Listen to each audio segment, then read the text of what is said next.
everybody, and welcome to Storm Reads, and today I'm going to be talking about my July wrap-up. Now, I'm not going to talk about all the books that I read, I'm just going to go through a few. This time, though, I am going to talk about more books than normal, because I do have the Retro Romance Readathon, and I would like to mention all the books that I read for that. Then I will just mention some books that weren't romance that I enjoyed, and then the one that I DNF'd, because yeah, there was one I didn't talk about in my weekly wrap-ups, but I did DNF a book. And so let's just get started. I read 20 books in July. Not bad. I really wasn't sure how things were gonna go because I was reading some more print books and things like that, but I think I did fairly well. So some of the stats that I have down here that I think are kind of fun is that I did have 12 audiobooks, 5 ebooks, and 3 physical books. And I had 8 romance and 8 mysteries, which I find funny because I was actually reading more romance this month, but it still balanced out with my mysteries. So I thought that was kind of fun. And I had 3 that I call kind of middle grade fantasy, and then 1 horror book. And out of all these books, 16 were adult and 4 were middle grade.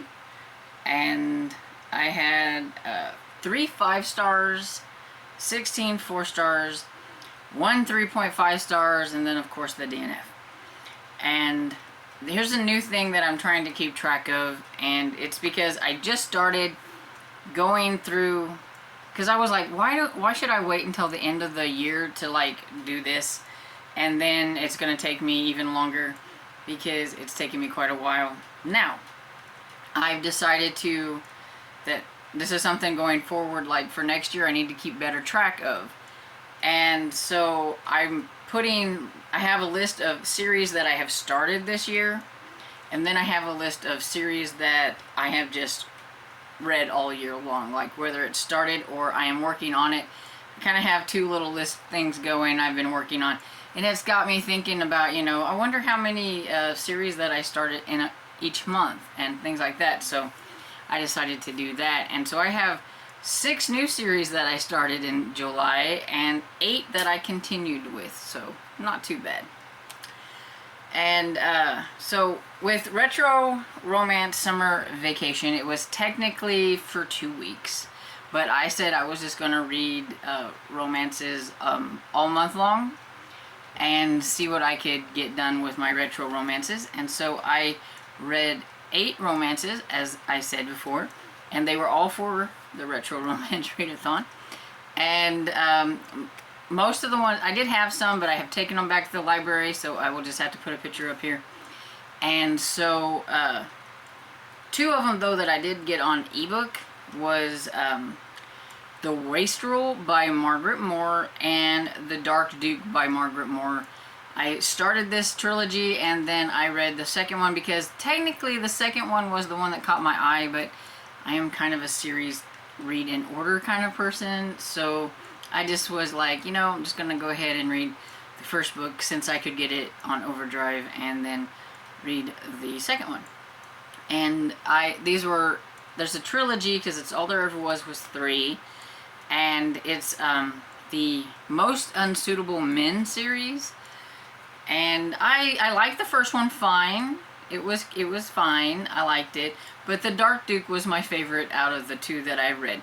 Now, the third book, if I do want to complete the series, I can probably get it on abesbook.com. The reason I didn't just go ahead and read it is because I couldn't find it available anywhere. And they have a print version, and I couldn't get it on overdrive or anything like that. So I could go ahead and I could order it. The thing is the third one is about a very unlikable character. I did not like him in the second book. He was horrible. He is the main, the hero's stepbrother, and he's just horrible. And so I'm like, I don't know if she can redeem him. Actually, there is an author's note on the Dark Duke that says that she was going to kill the character off, but then she decided to redeem him and give him his story. I just don't know if I want to read it or not, so I haven't really decided on that. So I do know that I can get, and it has a really pretty cover. but I don't know about it. But maybe one day, I don't know. And then I read 2 from the Cedar Cove series. And so I read 6 Rainier Drive and 74 Seaside Avenue. So I read number 6 and number 7 in that series. There are 12 in the series, and I think my goal is to try to read 1 more in this series before the end of the year, and then finish the series off next year. I do like the series. It's very fun. I do like it. I like a lot of the characters, but it's also a lot. There's a lot of characters. There's a lot of stuff going on, and as much as I do enjoy them, I think I can only take them in small doses. But yeah, I did like them. And then I had In a Rogue's Arms by Virginia Lynn. This is kind of a Robin Hood retelling. The main character is an outlaw. You can definitely tell that the heroine is kind of a Maid Marian type, and there is the evil people that you can definitely pinpoint as being like the Sheriff Nottingham and Prince John and things like that, and he has his merry men of outlaws too. So yeah, it's definitely a retelling, except for they got guns. There is a crossbow in the story though. So, because I was like, I don't understand what the crossbow had to do with the step back, because he's got guns. But yeah, he has this crossbow that he has kept with him as a reminder of things that happened whenever he was younger, because his father was killed, and he was there, and he was too scared to do anything about it. And so that's what the crossbow is kind of a reminder of. And so yeah, so it is in there. It's just not a big part of the story. But I really liked this. I thought it was a lot of fun. Then I read The Duke and I by Julia Quinn. Yes, I finally bit the bullet, and I did that. And I liked it. I wasn't a huge fan of Simon, but I liked it enough. And so I do want to get to the second book in August. I have it for a prompt that I needed to read something for a readathon, and so I thought it would work fine for that. And then I read A Lady in Disguise by Lindsay Sands, and I have never read anything from Lindsay Sands either. I've heard of her. I know she has, I think, a lot of paranormal books and things like that, but I saw this one at the library when I was looking for some retros, and I was like, oh, it fits, because I think it came out like 2000 or something like that. So I just thought, you know, it sounded fun. I'd go ahead and get it.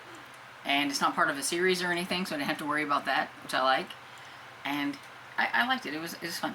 And my favorite book that I read during Retro Romance Readathon is The Endearment by Lavell Spencer.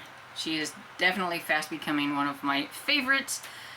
I have read 3 books of her so far. I have several over on my shelf over there that I can't wait to get to. I'm hoping to probably get to maybe one more during the year. And I mean, if she keeps it up like this, she is going to definitely be a favorite author, one I'm going to want to read everything from. I gave this one 5 stars. I gave The Years 5 stars. I gave Morning Glory 4 stars. So I haven't read a bad book yet, but like I said, I've only read 3, and this one has a pretty step back. And so yes. So overall, I enjoyed all of the books that I had for this readathon that I did, that I had a lovely co-host for, because Sarah from the Bookish Knitter come on and joined me, which I was so happy for. And I think the lowest I gave a book was 3.5 stars, and that was to The Wastrel, which I said I liked. It was okay, but I liked the other ones better, and you know, so it was really good. I hit the mark on those. I was really happy about that, because you never know when you read retro which ones are you're gonna like and which ones you're not, because I mean, they're older, so it happens. There were quite a few that I didn't get to, and there are some that I'm still working on, because I did want to read them, I just didn't get them finished. And we had a bingo board, and I didn't do very well with that. I didn't hit very many off of the bingo board. But I did get one bingo going straight down with it being in the month June, July, or August. And A Lady in Disguise was published in June. And then I think it was, what was it? Oh, read a book that was the years you were in school. And so, In a Rogue's Arm, hit that one. And then I think the one after that was Flowers on the cover, which this has a bouquet. So I did that, and I hit a few other categories, like read a category romance, which was what the Wastrel and the Dark Duke was, because they were Harlequin treasures.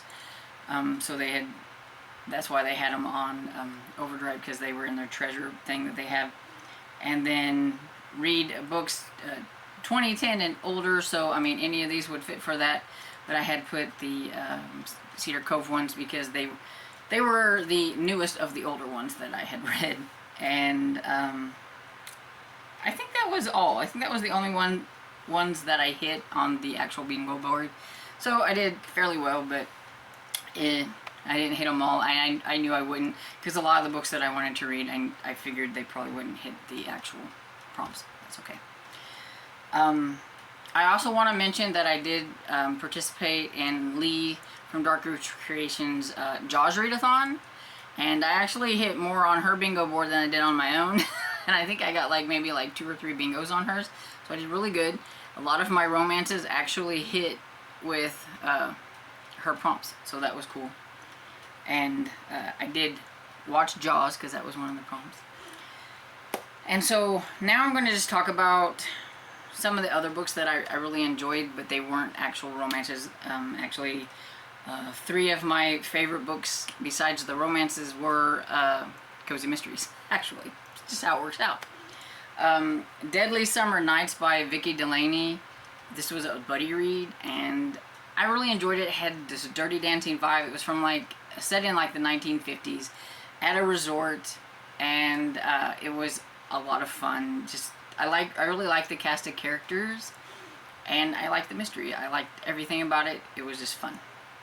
And then Buried in a Good Book by Tamara Berry was super good. I gave that one 5 stars. It was really good. I really enjoyed it. It was funny. I thought I wasn't going to like the main character because I thought she was going to think she knew more than the police, but she did it in a funny way that it wasn't very off-putting to me.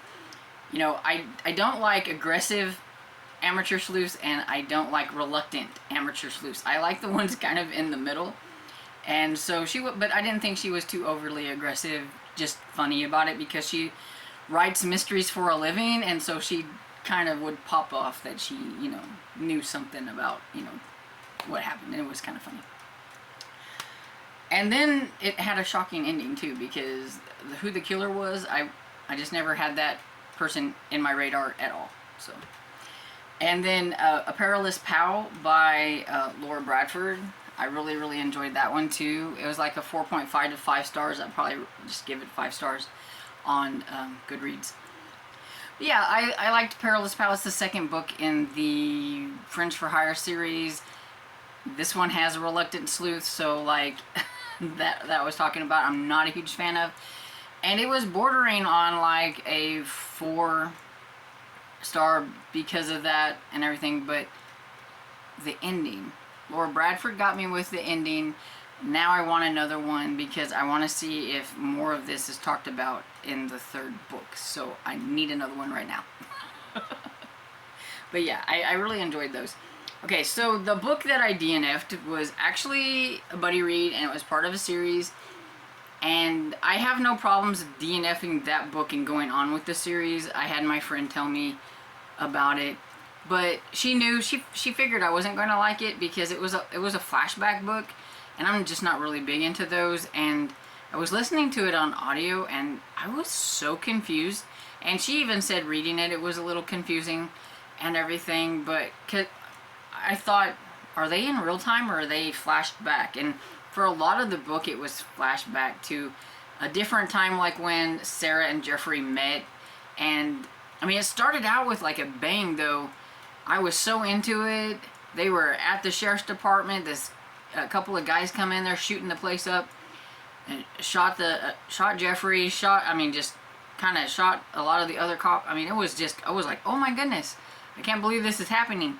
And then it like starts to flashback, and that flashbacks have something to do with what's going on.